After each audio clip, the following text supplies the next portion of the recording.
বর্তমানে সোশ্যাল মিডিয়াতে নতুন করে আলোচনা শুরু হয়েছে জনপ্রিয় অভিনেত্রী জান্নাতুল সুমাইয়া হিমিকে নিয়ে। অনেকেই প্রশ্ন তুলেছেন, তাহলে কি সত্যিই তিনি আর নাটকে অভিনয় করবেন না? সম্প্রতি এই বিষয় নিয়ে কথা বলেছেন অভিনেতা নিলয় আলমগীরের স্ত্রী। তিনি বলেন, হিমিকে নিয়ে গত কয়েক সপ্তাহ ধরে সোশ্যাল মিডিয়াতে বিভিন্ন ধরনের সমালোচনা এবং আলোচনা চলছে।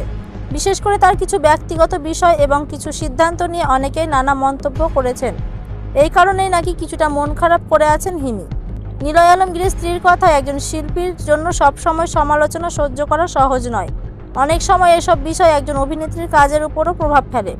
তিনি আরও বলেন, হিমি আপাতত কিছুটা সময় নিতে চান, তাই নতুন নাটকে কাজ করার ব্যাপারে এখন খুব একটা আগ্রহ দেখাচ্ছেন না।